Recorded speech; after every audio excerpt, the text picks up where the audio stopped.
वक्रतुण्ड महाकाय सूर्यकोटि समप्रभ निर्विघ्नं कुरु मे देव सर्वकार्येषु सर्वदा। अतः श्री ब्रह्मादिशाप विमोचनं विनियोगः। ओम अस्य श्री चंडिकाय ब्रह्म वसिष्ठ विश्वामित्र श्राप विमोचन मंत्रस्य वसिष्ठ नारद संवाद सामवेदाधिपति ब्राह्मण ऋषयः सर्वेश्वरकारिणी श्री दुर्गा देवता चरित्रतयं बीजं ह्रीं शक्तिः त्रिगुणात्मस्वरूप चंडिका श्राप विमुक्तुमं संकल्पित कार्यः सिद्ध्यर्थे जपे विनियोगः। ओम ह्रीं ह्रीं ऋतुस्वरूपिण्ये मधुकैटभ मर्दिन्ये ब्रह्म वसिष्ठ विश्वामित्र श्रापाद विमुक्ता भव। ओम श्रीं बुद्धि स्वरूपिण्ये महिषासुर सैन्य नाशिन्ये ब्रह्म वसिष्ठ विश्वामित्र श्रापाद विमुक्ता भव। ओम रम रक्त स्वरूपिण्ये महिषासुर मर्दिन्ये ब्रह्म वसिष्ठ विश्वामित्र श्रापाद विमुक्ता भव। ओम शुं शुद्धा स्वरूपिण्ये देववन्दिताय ब्रह्म वसिष्ठ विश्वामित्र श्रापाद विमुक्ता भव। ओम छां छाया स्वरूपिण्ये देव संवादिन्ये ब्रह्म वसिष्ठ विश्वामित्र श्रापाद विमुक्ता भव। ओम शां शक्ति स्वरूपिण्ये धूम्रलोचन घातिन्ये ब्रह्म वसिष्ठ विश्वामित्र श्रापाद विमुक्ता भव। ओम तृणा स्वरूपिण्ये ओम तृष्णा स्वरूपिण्ये चंडमुंडवधकारिण्ये ब्रह्म वसिष्ठ विश्वामित्र श्रापाद विमुक्ता भव।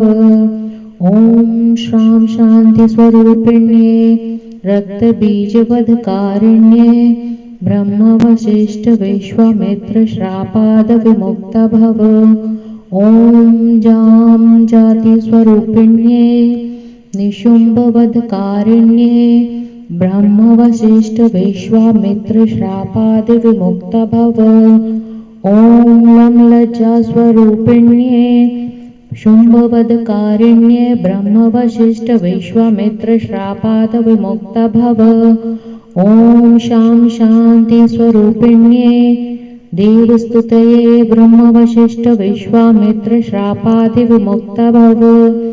ओम शं श्रद्धा स्वरूपिण्ये सकल फलदात्रय ब्रह्म वसिष्ठ विश्वामित्र श्रापाद विमुक्ता भव।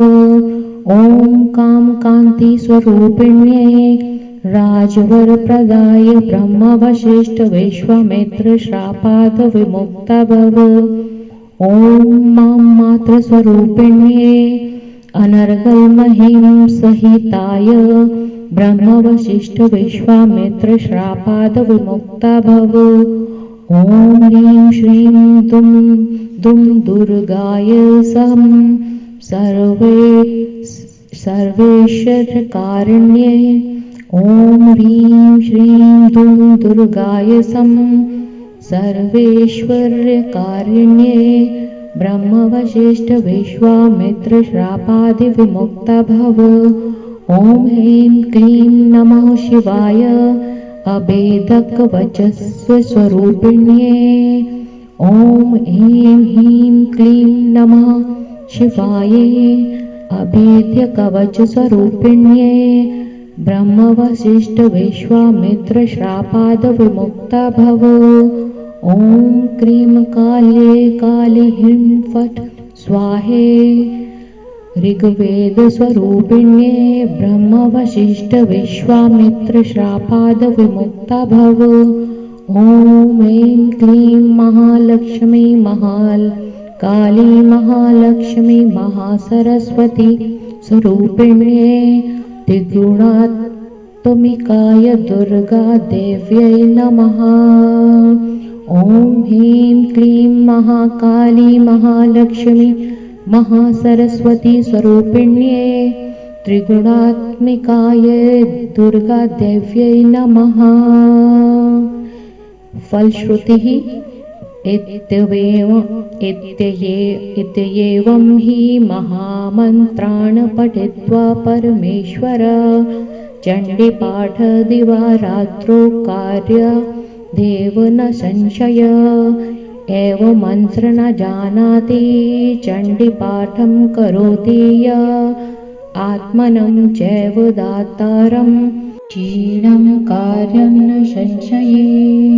इति रुद्रयामले ब्रह्मादिशापविमोचनं सम्पूर्णम्। अथ देव्या कवचं विनियोगः।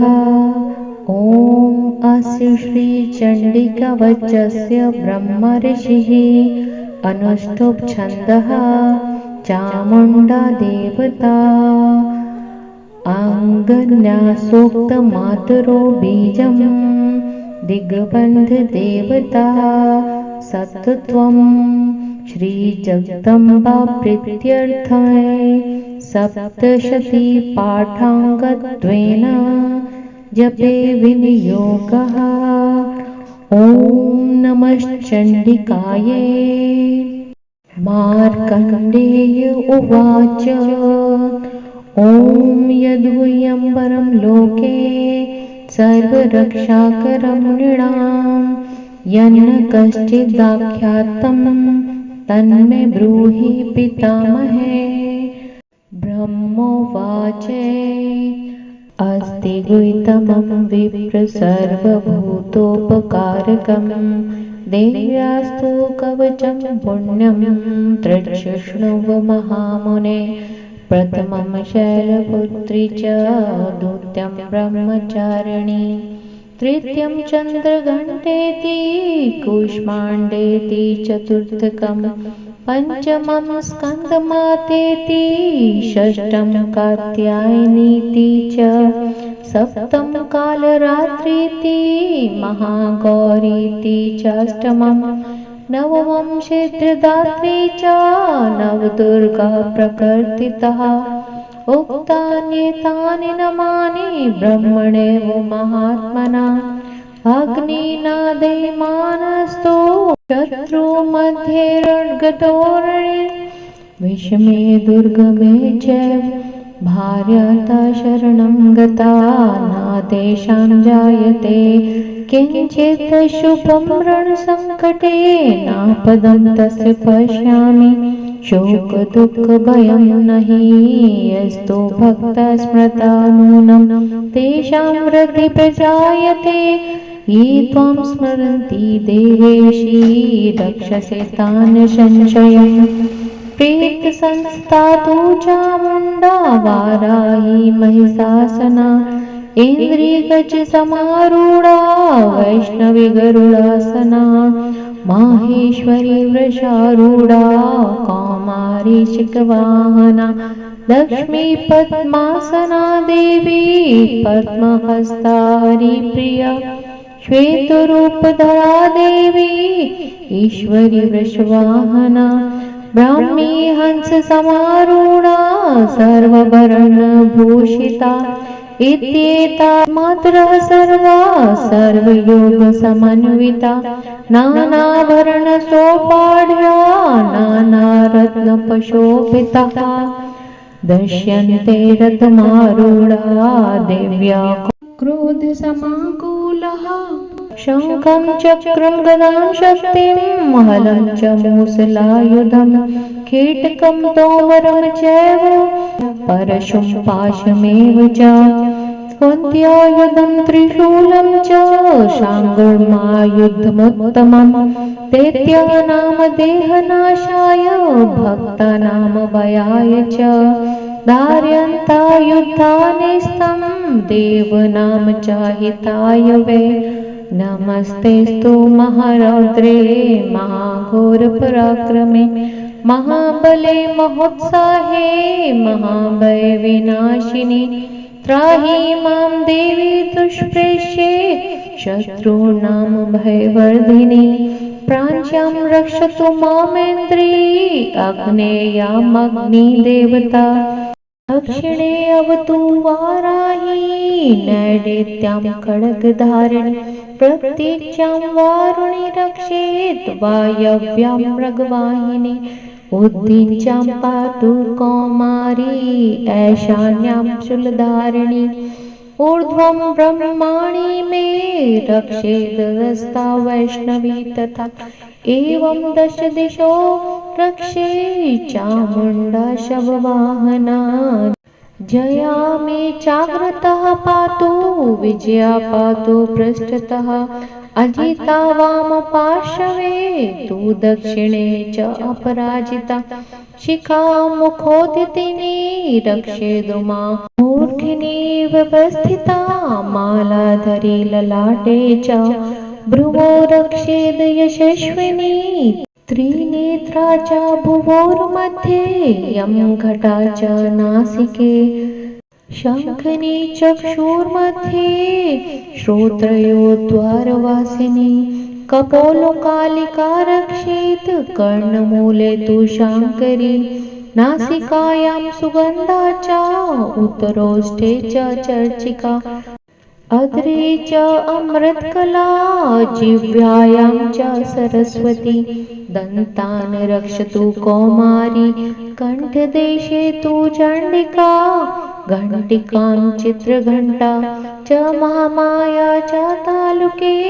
कामाक्षी चुम्बकं रक्षेत् वाचं मे सर्वमङ्गला ग्रीवायां भद्रकाली च पृष्ठवंशे धनुर्धरी नीलग्रीवा बृहत्कण्ठे नलिकां नलकूबरी स्कन्धयोः खड्गनि रक्षेत् बाहू मे व्रजधारिणी हस्तयोर्दण्डिनी रक्षेदम्बिका चाङ्गुलीषु च नखान्शूलेश्वरी रक्षेत् कुक्षो रक्षेत् कुलेश्वरी स्तनो रक्षेन् महादेवी मनः शोकविनाशिनी हृदये ललिता देवी उदरे शूलधारिणी नभो च कामिनी रक्षेत् गुह्यं गुहेश्वरी तथा पूतना कामिकामेणुं गोदेवीश्वाहिनी कट्यां भगवती रक्षे जाजुनी विद्यावासिनी जङ्गे महाबला रक्षेत् सर्वकामप्रदायिनी गुल्फयोर्नारसिंही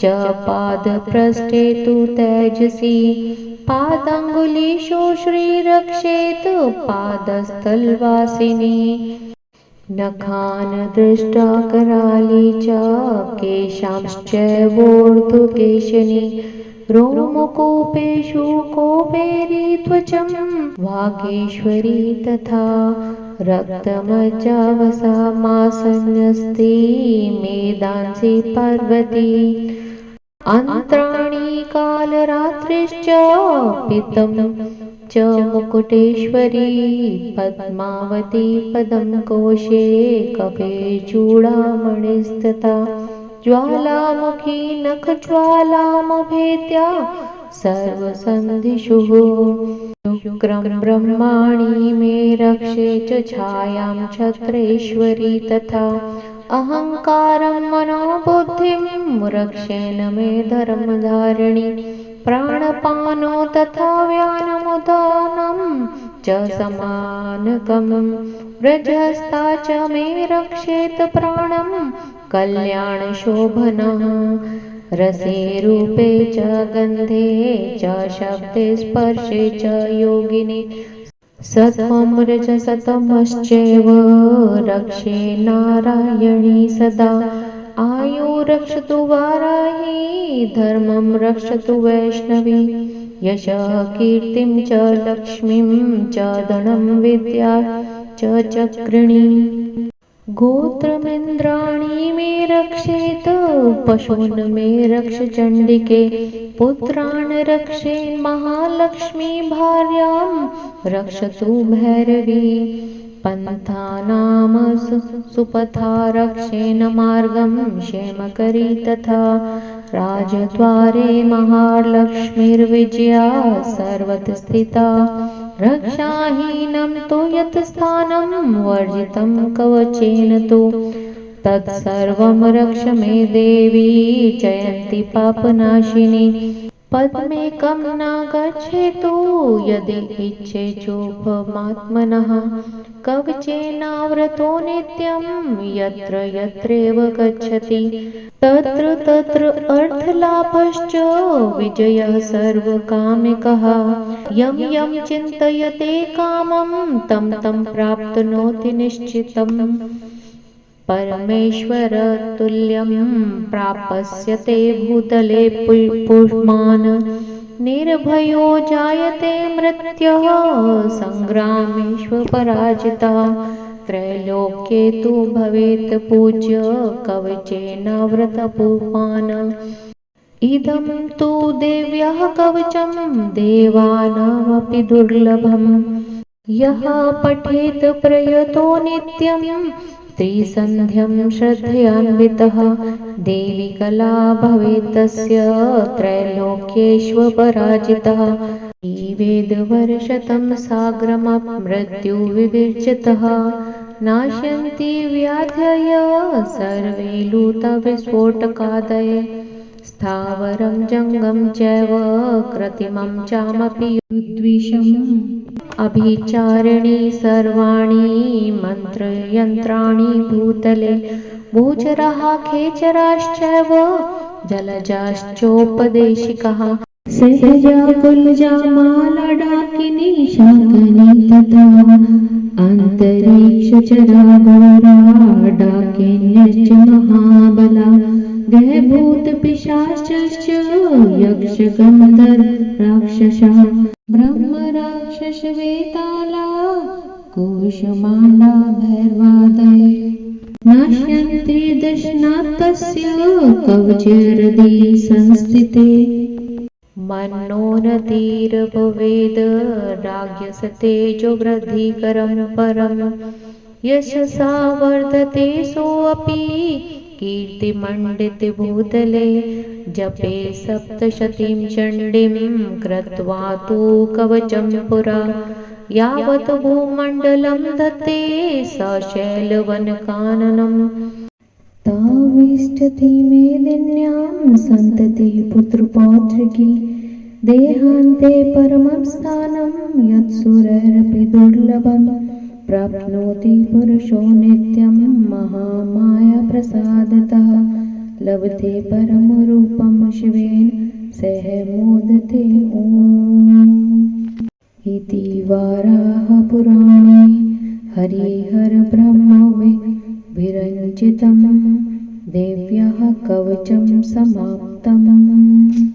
अथ अर्गला स्तोत्रं विनियोगः।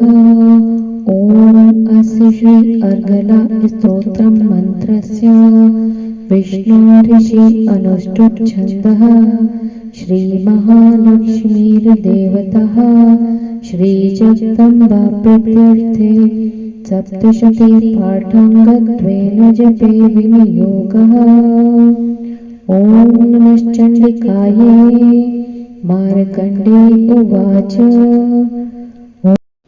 ॐ जयन्ती मङ्गलाकाली भद्रकाली कपालिनी दुर्गा क्षमा शिवा धात्री स्वाहा स्वधा नमस्तुते।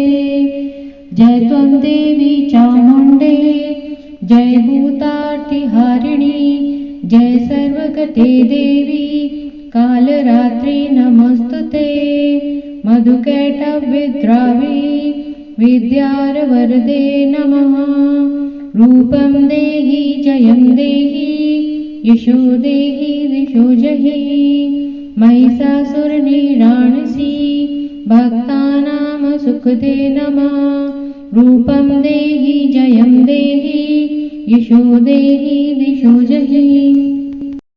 रक्तबीजवधे देवी चण्डमुण्डविनाशिनी रूपं देहि जयं देहि यशो देहि दिशो जहि शुम्भस्यैव निशुम्भस्य धूम्राक्षस्य च मर्दिनी रूपं देहि जयं देहि यशो देहि दिशो जहि वन्दितां द्रियुगे देवी सर्वसौभाग्यदायिनी रूपं देहि जयं देहि यशो देहि दिशो जहि अचिन्तय रूपचरिते शत्रुविनाशिनी रूपं देहि जयं देहि यशो देहि दिशो जहि नेतेभ्यः सर्वदा भक्तया चण्डिके दुरितापहे रूपं देहि जयं देहि यशो देहि दिशो जहि स्तुवद्भयो भक्तिपूर्वां त्वां चण्डिके व्याधिनाशिनी रूपं देहि जयं देहि यशो देहि दिशो जहि चण्डिके सततं ये त्वमार्चयन्ति हि भक्तितः रूपं देहि जयं देहि यशो देहि दिशो जहि देहि सौभाग्यमारोग्यं देहि मे परं सुखं रूपं देहि जयं देहि यशो देहि दिशो जहि विदेहि द्विषतां नाशं विदेहि बलमुच्यके रूपं देहि जयं देहि यशो देहि द्विषो जहि विदेहि देवि कल्याणं विदेहि परमां श्रियं रूपं देहि जयं देहि यशो देहि द्विषो जहि सुरासुरशिरोरत्ना निग्रष्टचरणे अम्बिके रूपं देहि जयं देहि यशो देहि दिशो जहि विद्यावन्त यशस्वन्तं लक्ष्मीवन्तं जनं कुरु रूपं देहि जयं देहि यशो देहि दिशो जहि प्रचण्ड दैत्यदर्पघ्ने चण्डिके प्रणताय मे रूपं देहि जयं देहि यशो देहि दिशो जहि चतुर्भुजे चतुर्वक्त संस्तुते परमेश्वरी रूपं देहि जयं देहि यशो देहि दिशो जहि कृष्णेन संस्तुते देवी शाश्वतभक्तया सदा अम्बिके रूपं देहि जयं देहि यशो देहि दिशो जहि हिमाचलसुतानाथ संस्तुते परमेश्वरी रूपं देहि जयं देहि यशो देहि दिशो जहि इन्द्राणीपति सद्भावपूजिते परमेश्वरी रूपं देहि जयं देहि यशो देहि दिशो जहि देवी प्रचण्ड दोर्दण्ड दैत्यदर्पविनाशिनी रूपं देहि जयं देहि यशो देहि दिशो जहि देवी भक्तजनोद्याम दत्तानन्दोदये अम्बिके रूपं देहि जयं देहि यशो देहि दिशो जहि पत्नीं मनोरमां देहि मनोव्रतानुसारिणीं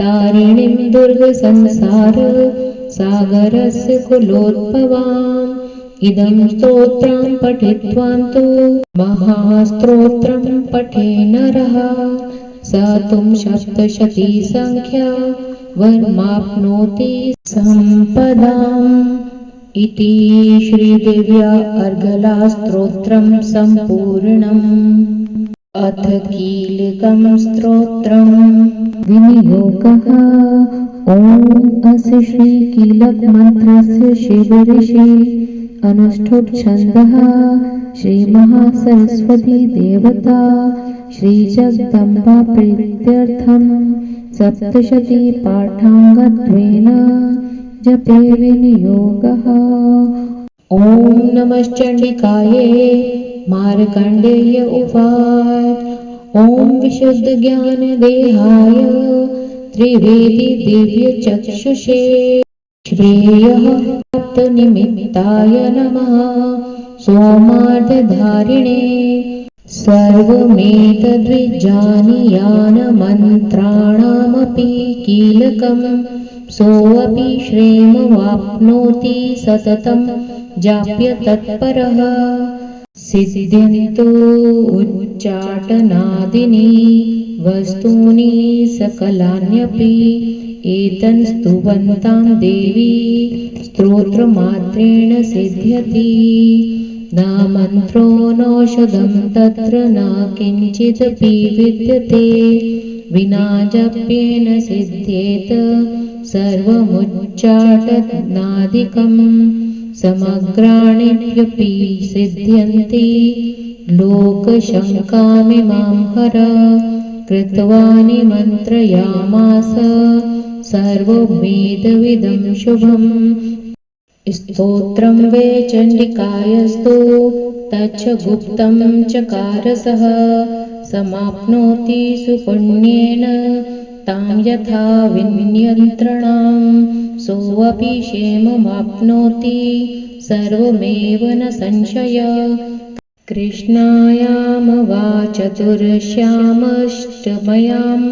वा समाहित ददाति प्रतिगृह्णाति न अन्यथैष इत्थं रूपेण कीलेन महादेवेन कीलितं यो निष्कीलां विधायेनां नित्यं जपति संस्फुटं स सिद्धः स गणः सोऽपि गन्धर्वो जायते नरः न चैवाप्यटतस्तस्य भयं क्वापि ह जायते न अपमृत्युवंशं याति मृतो मोक्षं वाप्नुयात् ज्ञात्वा प्रारभ्य कुर्वीत न कुर्वाणो विनश्यति ततो ज्ञात्वैव सम्पन्नमिदं प्रारभते